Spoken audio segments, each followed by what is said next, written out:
হাজিরা দরবার শরীফে কেন আসবেন এটা জানার আগে আমাদের জানা দরকার আল্লাহ রাব্বুল আলামিন আমাকে আপনাকে কেন এই দুনিয়ায় পাঠালেন, সৃষ্টি করলেন। দুইটার উদ্দেশ্য সংগতিপূর্ণ। আল্লাহ রাব্বুল আলামিন শুধু একটা জিনিসই চেয়েছেন আমাদের কাছে,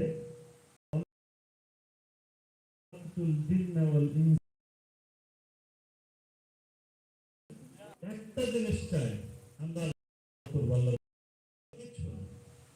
এবং আমাদের একটা পদ দান করলেন, একটা পদবি দান করলেন। সেই পদবি হচ্ছে ইন্নী জাইলুন ফিল আরদি খলিফা, আমি জমিনের মধ্যে আমার প্রতিনিধি পাঠাতে চাই, পাঠাবো। তো সম্মানিত হাজিরিন, আমরা হচ্ছে আল্লাহর প্রতিনিধি। কার প্রতিনিধি? আরো ধরে বলেন না, কার প্রতিনিধি? আল্লাহ।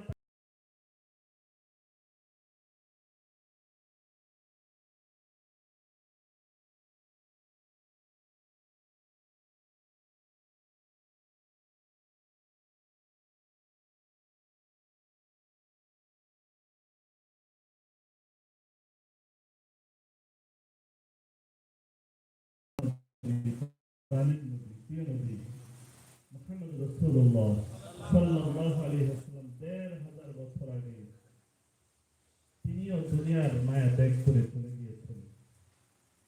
এই দুনিয়াতে তারপরে আল্লাহ রাসূল সাল্লাল্লাহু আলাইহি ওয়াসাল্লাম রওজা মুবারকে শায়িত, এবং সেখান থেকে পরবর্তীতে আল্লাহ রাসূল সাল্লাল্লাহু আলাইহি ওয়াসাল্লামের অ্যাবসেন্সে সাহাবায়ে ওমর, ওসমান এবং আলী ওনারা খেলাফত পরিচালনা করলেন। ওনারা একই সাথে আল্লাহ রাসূলের হাতে ঘোড়া সিপাহ সালাত ছিলেন। এমনকি হযরত ওমর এমন একজন ব্যক্তিত্ব, আল্লাহ রাসূল বললেন ওমর যে রাস্তা দিয়ে হাঁটে শয়তান ওই রাস্তায় হাঁটে। শয়তান হচ্ছে মানুষের প্রকাশ্য দুশমন।